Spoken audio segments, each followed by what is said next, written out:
But Ukraine is just one battlefield. At the end of the day, this is a larger conflict between Russia and the West. It is as much a political fight as a military one. And it has many dimensions and flashpoints. One of them is the Nord Stream, the gas pipeline between Russia and Europe, the one that was sabotaged last year. The pipeline was blown up. It's not clear by whom.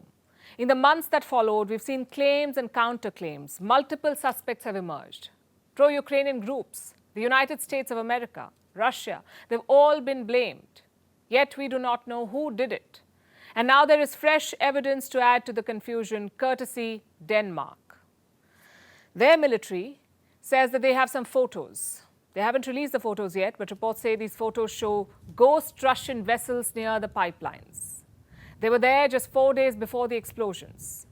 And this is a new twist in the Nord Stream saga. We'll tell you what we know, starting with some context. The Nord Stream pipelines were sabotaged on the 26th of September last year, 26 September 2022. Look at these pictures that came out immediately after the explosion. The water above the pipelines was bubbling. Below the surface, there had been underwater explosions. The Nord Stream has 4 pipelines. They supplied gas from Russia to Germany. Out of the 4, 3 pipelines were blown up. And these were powerful explosions. They were detected by nearby seismology stations. This, like I said, happened on the 26th of September. 4 days before this, on the 22nd of September, a Danish vessel was in the sea. This was a patrol vessel.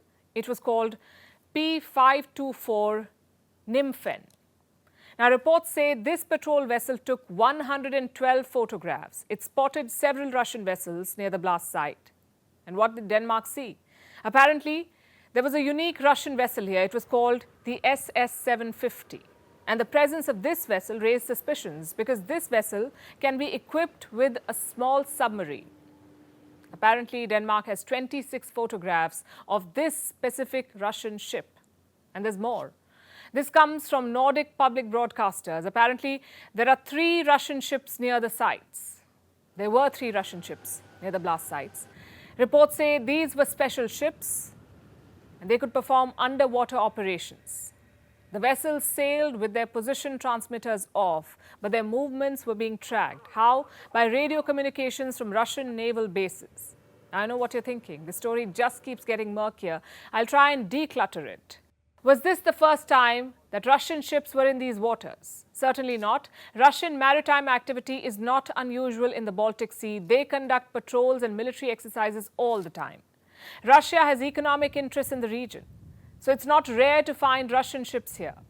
What about Denmark's evidence? Well, the photographs are hardly a smoking gun. They are at best circumstantial evidence. And they're not even out in the public domain, so it's hard to make an assessment. Multiple probes are underway to ascertain what really happened to the Nord Stream pipeline. Different players are approaching this from different angles. Russia blames the West. The US is looking into the Ukrainian angle. They claim that pro-Ukrainian groups were responsible. Germany is conducting its own investigation. It is focused on a yacht.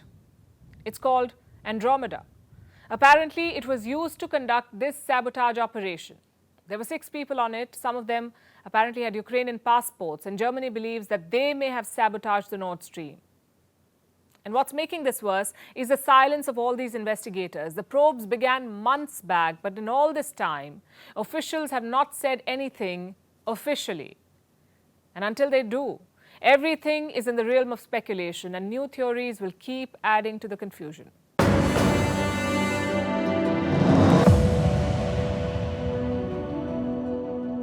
We start with the Russia-Ukraine war. It's intensifying. Last night we told you about the drone attacks on the Kremlin. Moscow said it was an assassination attempt on President Putin.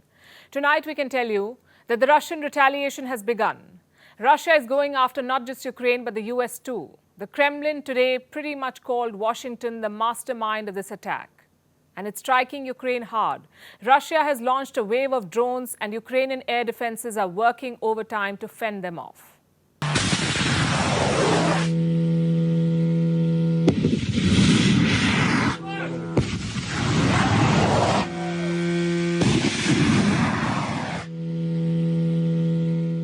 It started with a bombshell of a claim from Russia. that Ukraine had ordered an assassination bid on Vladimir Putin. Ukraine, though, has denied any role. Their President Zelensky is traveling through Europe, and this is what he had to say. We don't attack Putin or Moscow. We fight on our territory. We are defending our villages and cities. We don't have, enough weapons for this.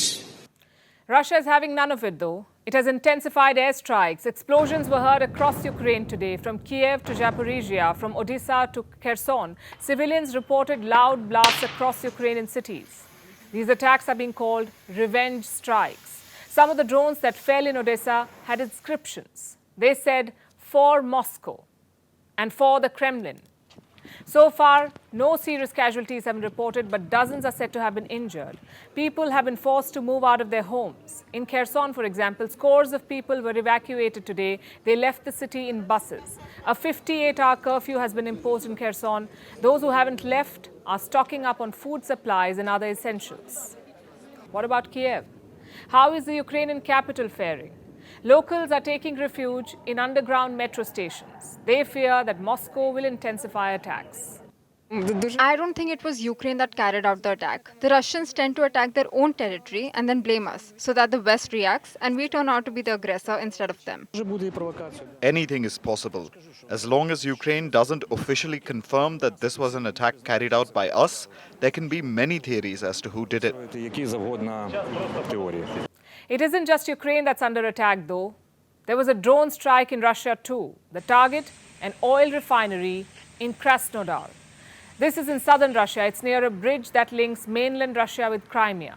Russian media says a drone struck this facility. Pictures from the ground show a huge blaze. Now, it's not clear what happened and who was behind it, but this is not a first. This region has seen such attacks before. Last weekend, for instance, there was another drone strike. This was at the Crimean port of Sevastopol. A Russian fuel storage facility was attacked. Moscow blamed Kiev for it. And in recent weeks and months, there have been a wave of such attacks. In some instances, drones came dangerously close to Moscow. Ukraine is believed to be behind these operations, but it's never taken responsibility for any of this. Now, Russia says there was an assassination bid on their president, and they won't take it lying low. Moscow has ordered an investigation. They've set up a committee for this. And they're calling this drone attack a terrorist act. And they're also blaming the US for it. The Kremlin says the plot to assassinate Putin was hatched in the US. These attempts to disown this, both by Kiev and by Washington, are of course absolutely ridiculous. We know very well that decisions about such actions, about such terrorist attacks, are made not in Kiev but in Washington. And Kiev does what it is told to. We know that often even the goals themselves are not determined by Kiev, but they're determined in Washington and then taken to Kiev so that Kiev implements them. Not every time Kiev is given the right to choose means. This is also often dictated from across the ocean. We know this well and we are aware of this. To divide them by two or not, it does not matter to us. But in Washington, they must clearly understand we know this, that they are behind the attack. What do you think was America's response? The White House has called the Kremlin's comment, quote unquote, ridiculous. As for the assassination claim, the US says it cannot confirm Russia's version. Listen to this.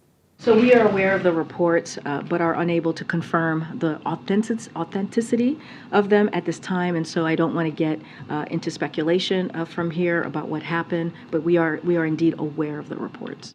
The US State Department also said something on similar lines, which is a bit strange because, come to think of it, a country like America, with its vast intelligence apparatus, cannot make up its mind on what happened here.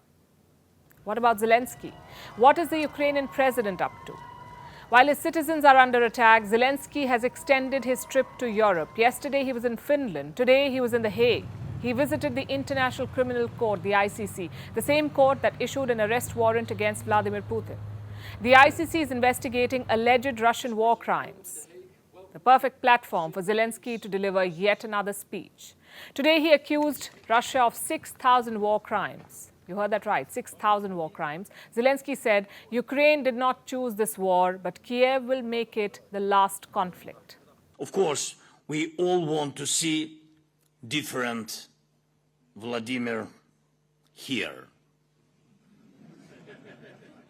in The Hague. the one who deserves to be sentenced for these criminal actions right here in the capital of the international law. And I'm sure we will see that happen when we win, and we will win. So far, Zelensky's speeches have failed to move the needle. This war is set to intensify. Russia is hitting back hard. Ukraine is planning a counter-offensive. By the looks of it, we can expect more fighting in the days ahead. All eyes are on Goa today, and no, it's not what you're thinking. There is no concert or beach party. Goa is hosting a major diplomatic meeting. The SCO foreign ministers are in town.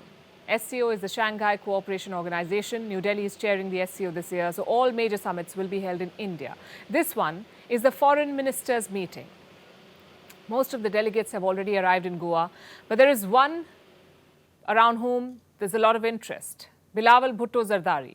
He is the foreign minister of Pakistan. Bhutto landed in Goa around evening. He was careful to depict this visit as multilateral and not bilateral. Listen to the statement before his departure. During my visit, which is focused exclusively on the SCO, I look forward to constructive discussions with my counterparts from friendly countries. India feels the same. Foreign Minister S. Jaishankar is holding bilateral meetings with most of his counterparts in Goa. He's already met the Russian and Chinese foreign ministers, but a meeting with Bhutto is unlikely, at least a formal one. Jaishankar said last month that talks and terror cannot go hand in hand. It was a clear message of India's intent. Nonetheless, you can understand the symbolism around it. The last time a Pakistani foreign minister visited India was in 2011. It's been more than a decade. So Bhutto's visit has stirred some excitement. The Goa Summit is a two-day event. Today was all about settling in. Minister Jaishankar also hosted a dinner for the foreign ministers. But tomorrow is business day, which brings us to the most important question. What is on the agenda? India's SCO presidency theme is secure. S for security, E for economic development, C for connectivity, U for unity, R for respecting sovereignty, and E for environmental protection. SECURE. Pretty much covers everything. But what are the key issues and deliverables? Reports say 15 proposals will be cleared by the foreign ministers. These will be forwarded to July for the main summit. That's when the heads of state, SCO heads of state and government will gather in India again. I'll list out some of the important issues. One is a national payment system, a mechanism to trade in local currencies within the SCO. It's a very ambitious project. Reports say talks are only in the initial stages. Another issue is of the expansion of the SCO. Belarus and Iran's membership will be discussed by the foreign ministers. So will observer status for Kuwait, the UAE, Myanmar and the Maldives. Speaking of Myanmar, some interesting developments there. The Chinese foreign minister made a stop in Myanmar before reaching Goa. He also met the leader of the military junta. Why is this important? Because China has always eyed influence in Myanmar. It has provided weapons for the junta, invested billions in the country's infrastructure, not to mention offered legitimacy for the regime. No other country has recognized the military rulers of Myanmar. So a meeting with the Chinese foreign minister is a big deal. But what do they get in return? A direct access to the Indian Ocean and the Bay of Bengal. And it's a strategic concern for India, one that extends to the SCO. You see, most countries in this organization are Chinese allies. Beijing sees the SCO as a tool to undermine the West, just like it sees the BRICS. And that leaves India in a pickle. New Delhi does not want to be stuck in a Chinese boys' club. At the same time, it doesn't want to lose out on opportunities presented by the SCO. This is a group that makes up around 30% of the world's GDP, 17.5% of global trade, and 42% of the global population. Plus, it could be India's window to Central Asia. So the challenge is to strike a balance, to use the SCO where it suits New Delhi.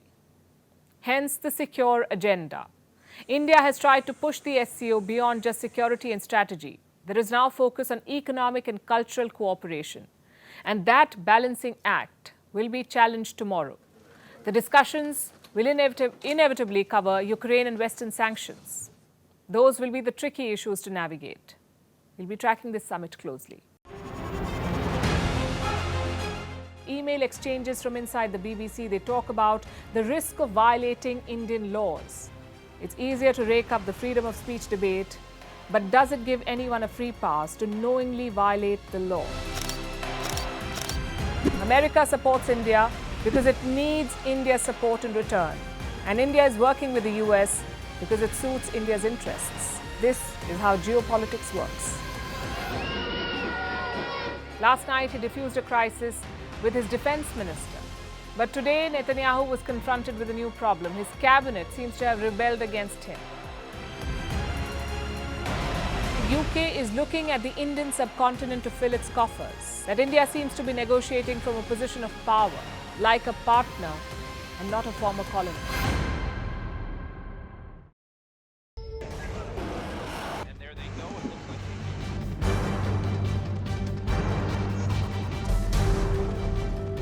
The US and Russia are dangerously close to an armed conflict.